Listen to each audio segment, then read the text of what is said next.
Hey travelers, welcome back to another episode of my podcast, Life's a Voyage. Today we are going to be talking about how to find adventure in your backyard or domestic travel, local travel, and today Adam is joining me again. Thank you, Adam, so much for being here once again. Yeah, thanks for having me back after my week hiatus. Feels good to be back. Yeah, these are a little out of order now, like the way they're going up, it's a little out of order now, so gotta fix that later, but... Gotcha. So I didn't actually get a hiatus. No, not yet. All right. Well, people, if they're watching in the future, won't. But if they're watching real time, they will.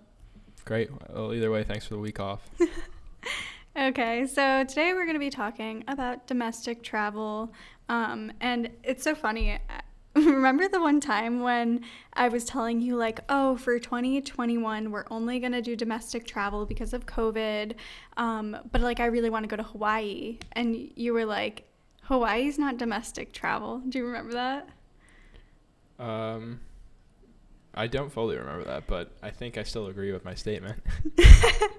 Adam, like, fought with me for, like, 10 minutes telling me that Hawaii wouldn't be domestic travel when, like, the definition of domestic travel is, like, traveling within your country. And I was like, Hawaii is part of our country even if it's not attached. I thought that was really funny. It's like, if you don't know the definition of domestic travel, it means just traveling within your country. And international travel is traveling outside of your country. Okay. Now we got that clear. Clear. Loud and clear. Anyway, so we're going to talk about domestic travel today and just kind of hit on a couple points as to why, like, we really like domestic travel and why I'm, like, a huge person that's going to tell you, like, go travel domestically. But I think that my main point for traveling domestically is that you can do really fun or cool things or see cool places without having to travel far. And especially if you're American, if you live in America, we have so much to offer because our country is massive and it is very different everywhere you go in America. But where's, like, your favorite place that we've traveled to domestically? So I guess we're talking about domestically, so just within the country, it can be anything within Yeah. the country. Yeah, that's a tough question. See, it really depends on, like, why and when, I guess. But I really like Seattle or, like, the state of Washington. I liked Oregon a lot. Yeah, we're going back to Oregon. Yeah, we're going back to Oregon, or we're probably going to go back to every place we've been to, so. Yeah, we really like to revisit places. I think that's, like, something that we're kind of lucky with living in America, and, like, there's some, like, America's huge, and, like, some countries, especially European countries, are, like, the size of some of our states, and it's easier for them to travel internationally, but they have to travel internationally to see, like, different things. But we can kind of get a lot of different things in America, so it's really easy for us to, like, revisit those places because we don't have to leave the country to revisit them.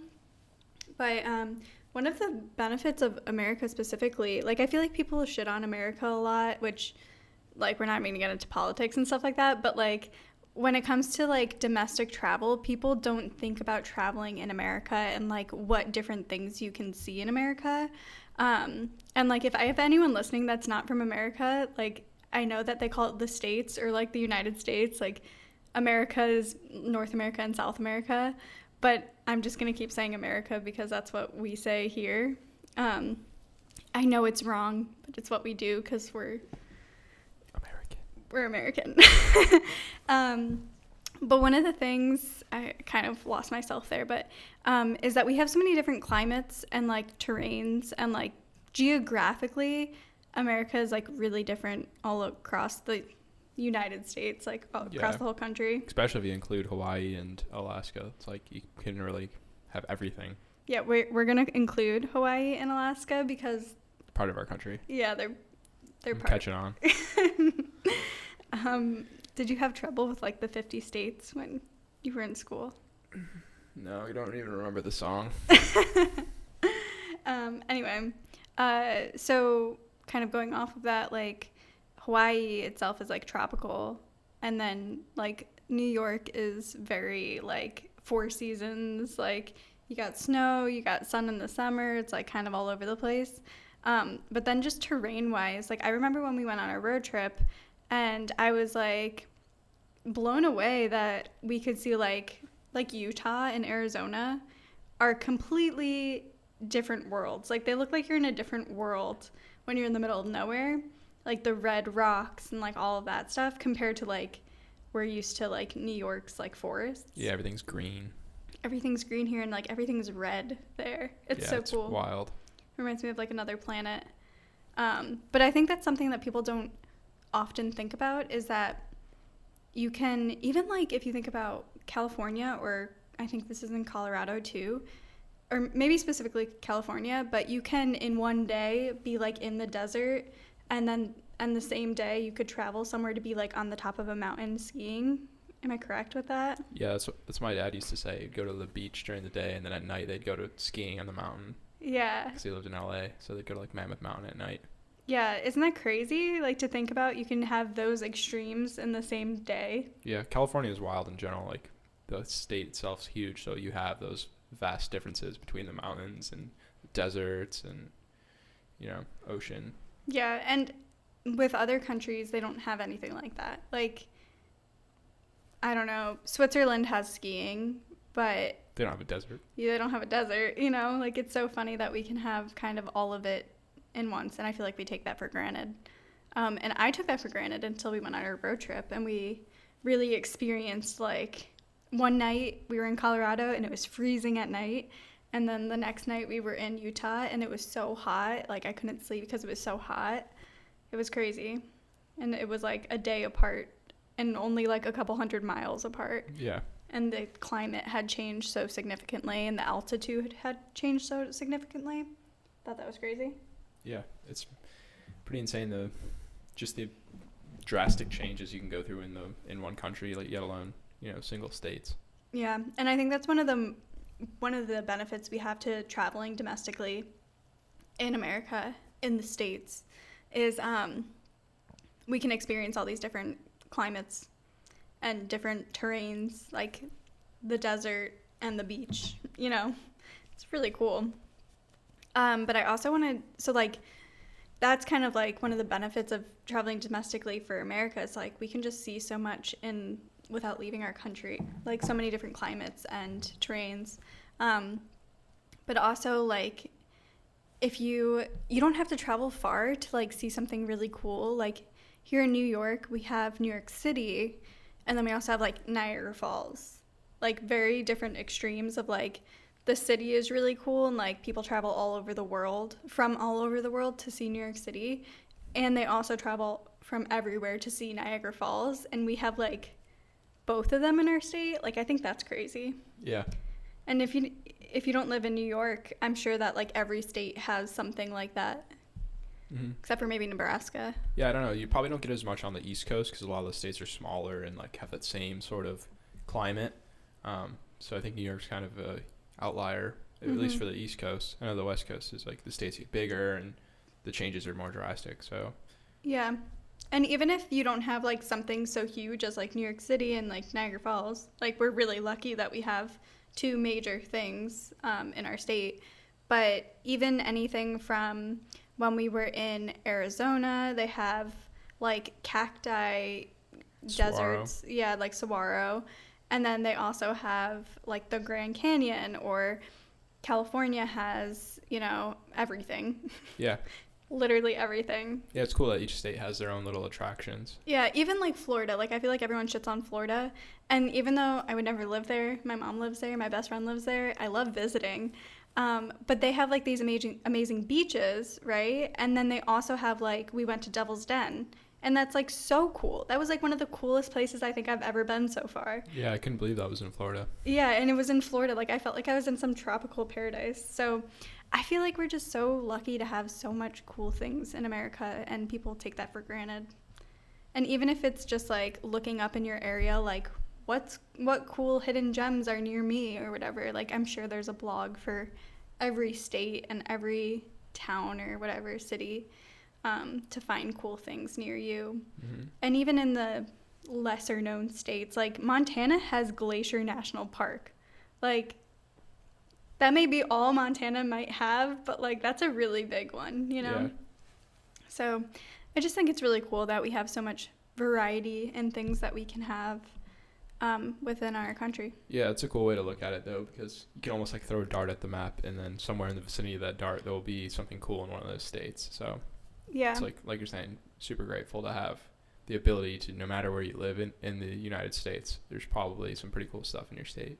Yeah, and even if it's not in your state, you can travel either by car or by plane pretty cheap and not have to leave the country and just still see the coolest shit. Like the hot springs in Oregon. I'm so excited for those.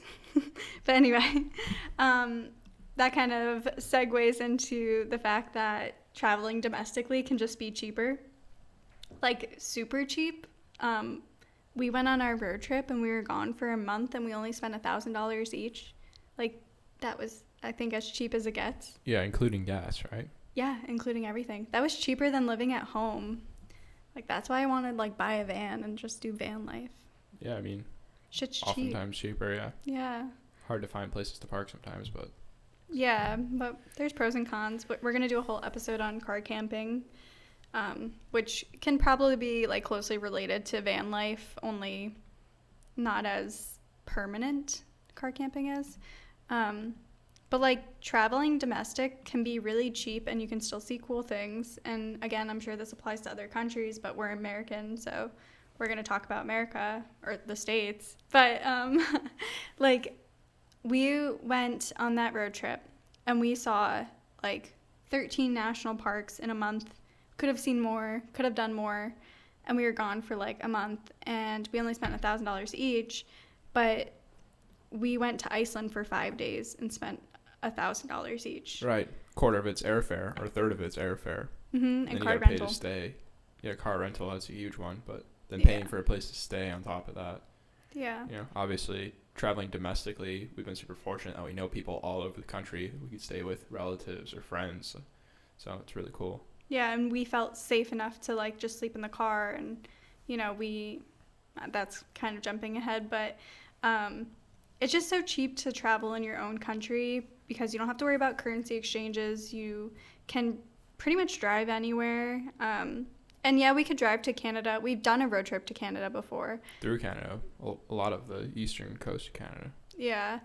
And we can drive to Mexico, but it's not the same. Like you can't, like when we drove through Canada, we didn't feel as comfortable sleeping in the car because we were like foreigners. Like we had Right. a foreign plate and we were like, we're just going to get Airbnbs.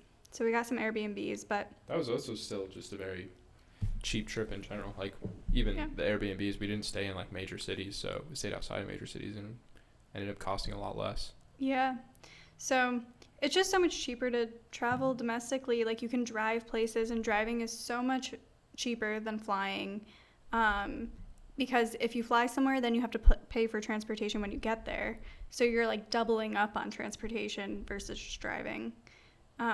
And you can also do like day trips or weekend trips. You don't have to go on super long trips like we have. Because like if you're just traveling within your country, like, you know, you can drive to New York City for the weekend, or you can, you know, if you live somewhere in the middle of the state, like if you live in Texas, you can drive to a national park for the weekend. You could, you know, whatever it is, or fly. You could even fly to another city, spend the weekend, and it'll be like pretty cheap. But if you're leaving the country, like every time we leave the country, I feel like I have to go for an extended period of time. If I'm going to be spending like $300+ on my plane ticket, I'm like, well, now I'm going to double the length of my trip, which then doubles the price of the trip, you know? Yeah, absolutely. I agree, but for me, it's not even just the price. Like, you know, you said if you're spending $300 on a plane ticket, you already want to stay longer to get your money's worth out of the plane ticket. But for me, it's like if you're already investing that time, you might as well, and all the effort to get to where you're going, you might as well stay for a little while. Yeah, because it's just harder to get into other countries in the sense that, like, you have to make sure you have your passport. You have to make sure you have any visas that you need if you're going to specific countries. Now you have to make sure that you're traveling somewhere that you have to quarantine or have a COVID negative test. Like, it's just so much harder to travel to other countries there's more steps involved. Customs, like there's just way more steps involved, so it makes it harder. Yeah, it's definitely more taxing as well, just like traveling in general going through airports. And Yeah, I really don't love airports. I know I've talked about how much I hate flying. I'm getting better at it, but I feel like I just get so anxious in airports. I'm like, gosh, get me out of here. There's too many people.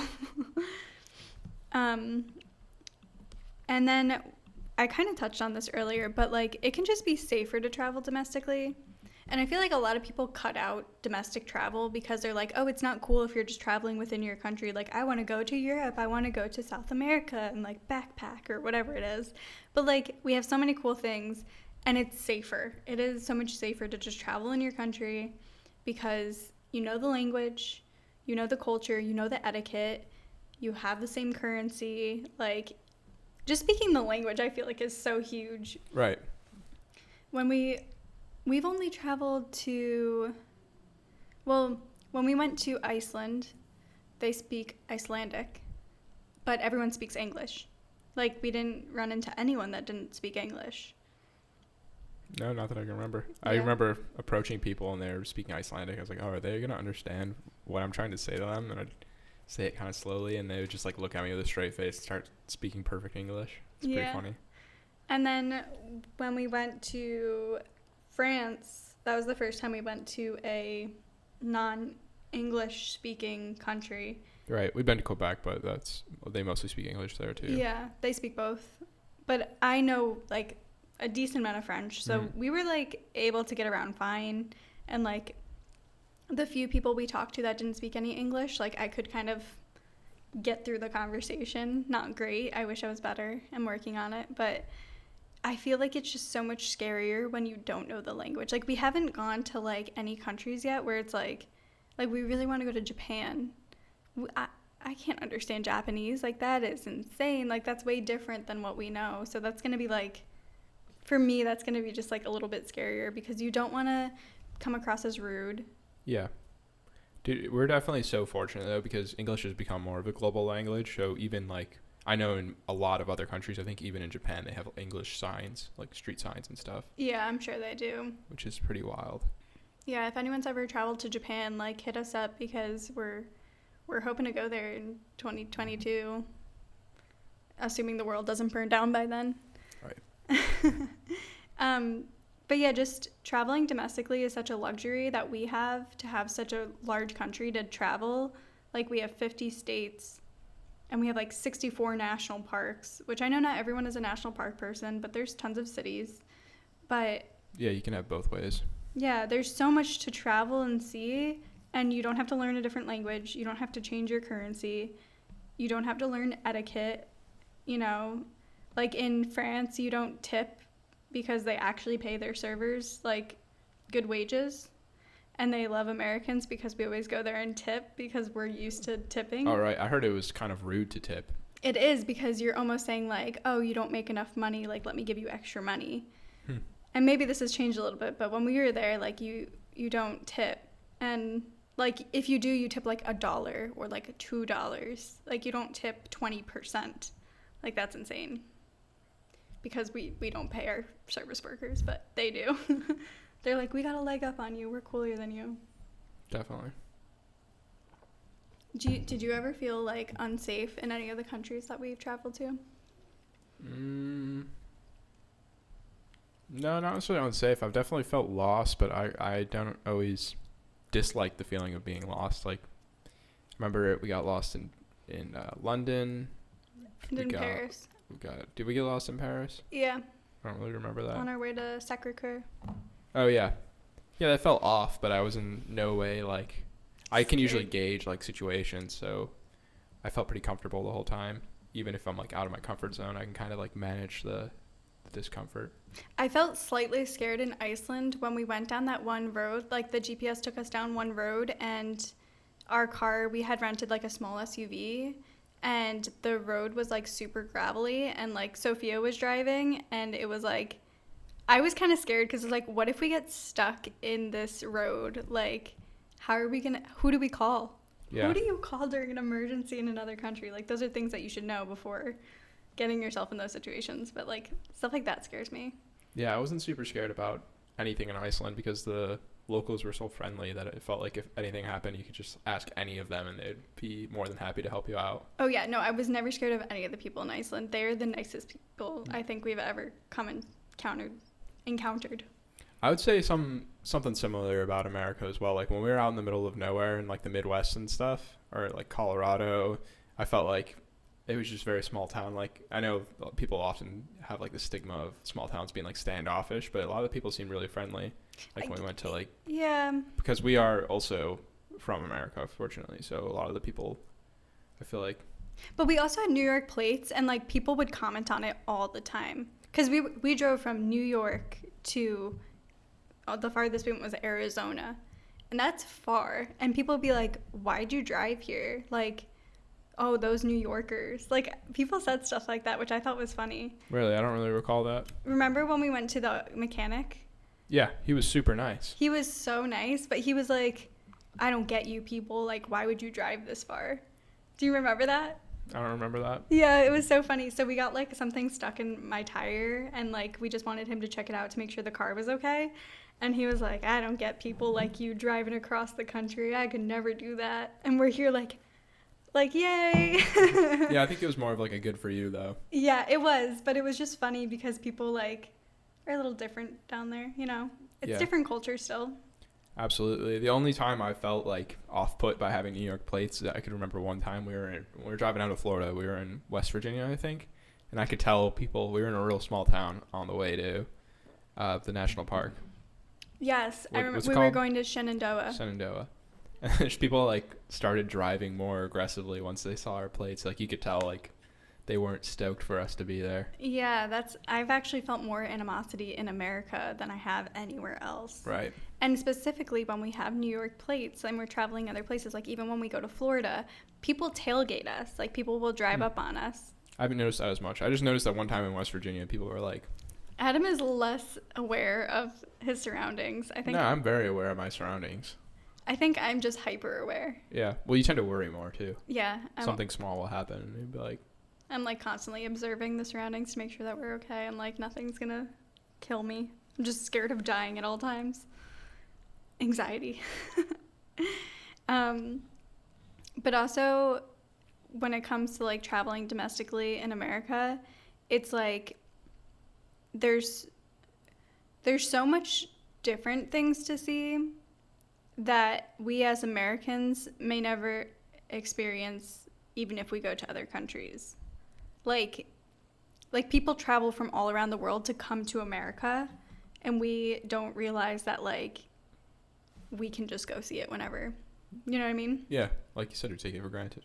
Yeah, and I think that's so funny because I remember growing up, I was like, I just want to leave America. Like, I want to go to Europe. Like, I was always fascinated with France. And, like, I was like, I want to go to France so bad. Like, F America, I'm out. And people all the time are like, you're from New York? Like, when we travel, like, to other places, people are like, oh, you're from New York? Like, what's it like? And we're like, well, we're not from New York City. Like, we're from upstate New York. But it's just cool that it's globally recognized so easily. Yeah, people want to come to America, and then I feel like a lot of Americans and a lot of people that I know don't even consider traveling domestically. Like when I have showed people like the trips we've taken, and like I remember showing Sophia the Oregon trip, and she was like, I didn't even know that we had this like here. And I feel like a lot of people don't know that. Yeah, I mean, even within like 10 hours of the state of New York are some of the coolest places in the world, like Acadia National Park, all those places we went in Canada, Quebec, and Thetford Mines. A lot of really cool, like, underrated places that I would have never thought to go, but you somehow, for some reason, planned us trips to go there. I was like, oh, this is awesome. Especially Acadia. I can't believe how beautiful Acadia National Park is. Yeah, we're going back to Acadia if you want to go with us. We still have spots on the trip. All right, sign up. Link below. Link below. No, I love Acadia. Acadia is amazing, and that is only 10 hours from us. And Acadia, actually, like Cadillac Mountain, is the first spot in the continental U.S. that gets light in the morning. So when you're on Cadillac Mountain, you are the first people in America to be watching the sunrise. Yeah, along with 1,000 other people that are up there. With everyone else that's there. Yeah. But isn't that sick? Like, Yeah, it's amazing. I love that. But even closer to home than that, like the Adirondacks are just so unreal. It's like I feel like anywhere in America has something close to home like that. You know, almost any city in America, you'll have something within like a couple hours of you. Maybe not in the middle of the country, but Yeah. Well, like the Adirondacks is only a state park because New York State has good funding. Like if we didn't have good funding, I feel like it would be a national park. right, because I don't think New York even has a single national park. No, we live in the one state that has zero national parks. But it has a ton of beautiful parks like Yeah. Catskills and the Adirondacks. Yeah. More so the Adirondacks are like We have a unreal. ton of state parks. Watkins Glen, like we have so many. We have Ithaca, Robert Truman State Park. So many good parks. It's crazy. New York is packed. Way underrated. Some of the small things. Yeah, I think a lot of it comes down to, like you said, they're not national parks. So people are like, oh, it's not, you know, usually national park, you have your list of parks you're going to go to, and that's what you're going to do. But maybe you don't stop in the Adirondacks, and I think that's like a shame. Yeah. Like you wouldn't. Most people probably don't even know the Adirondacks exist until they see like a picture of it. And then they're like, oh, where's that? And then you're like, oh, it's New York. And they're like, oh, didn't think to go there except for New York City or Niagara Falls. Mm-hmm. So funny. Yeah, luckily it is so close to New York City that it gets so much attention already from all the people living in New York City. It's not that close to New York City, though. I feel like the Catskills gets a lot of Yeah. attention from New York City, Absolutely. which But I have yet to spend time in. I feel like even Vermont and New Hampshire are kind of the same way because they don't have national parks, but they have like the, what is it, the Green Forest or White? White Mountain. Yeah, is that what's in Vermont? I But don't know. anyways, I've driven through Vermont and gone snowboarding there. Like, Yeah, we went to Burlington, Vermont for a concert, and it was one of the most beautiful states ever. I want to go back and go hiking. But even some of the states that surprise you, like how I said Florida has Devil's Den, that is sick. And like everyone knows Florida for its beaches, but Florida also has like 3 national parks, so that's like Florida's kind of packed for being such a weird state. yeah, it needs to get broken up. Yeah. Same with Texas. Texas has a lot of cool stuff and no one ever thinks about it. Like we didn't get to go to Big Bend, but we really wanted to. Big I Bend still National really Park. think of Texas as just being so flat, which it is, but it's still cool. Like I was Yeah. expecting it to be more empty, and like there's a lot of stuff there, like you said.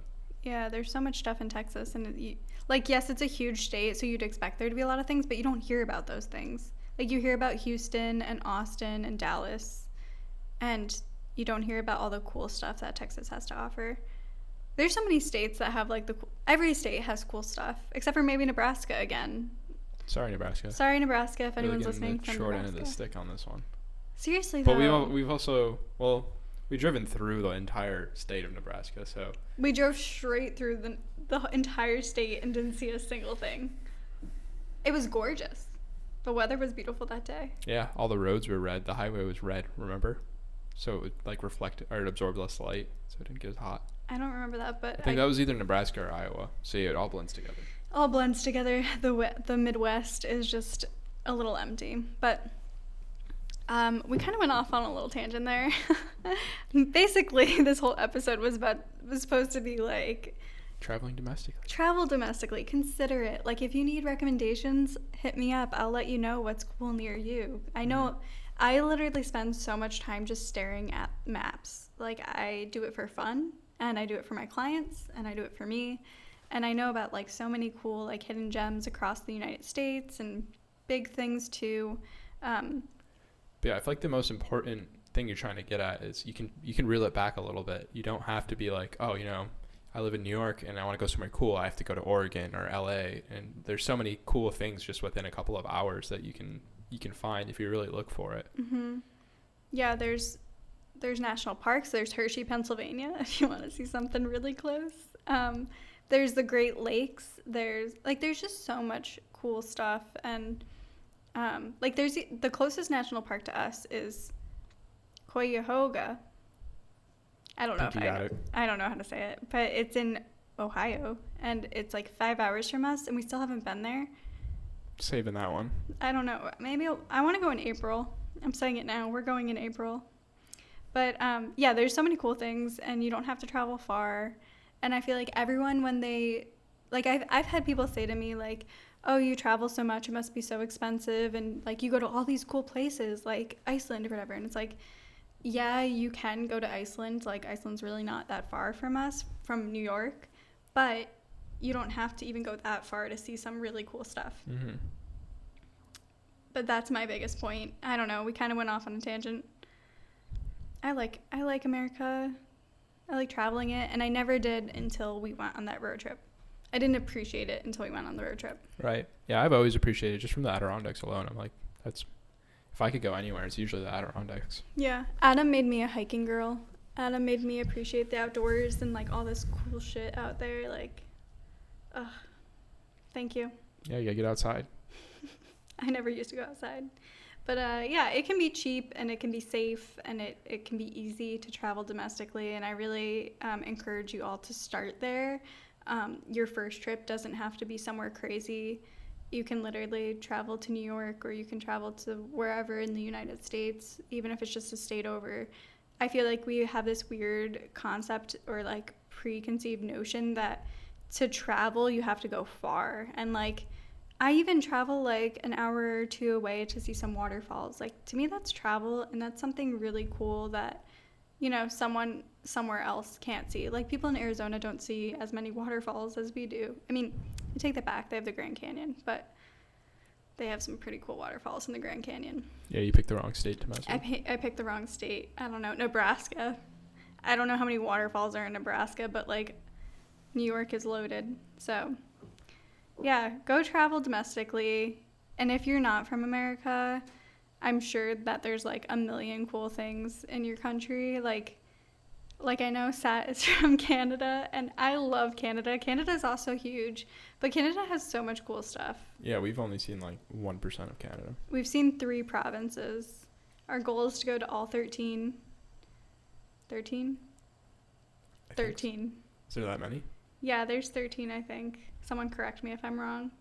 But I want to go to all of them. We've only been to 3. But there's so much cool stuff out there. You can travel within your country and still have an amazing trip. I'm just dragging this out now. Okay, I'm going to end this episode. Wrap it up. Go travel domestically is the pretty much concept of this one. Thank you guys for watching or listening. If you're on any of the podcast platforms, if you could leave a comment down below of where you would love to travel to next domestically, that'd be great. I'd love to chat with you guys about it. Or if you don't know where you should travel domestically, hit me up and we can chat about it. I love chatting. I love to talk about travel, and that's why we have this podcast here. But thanks, guys. I'll catch you next week.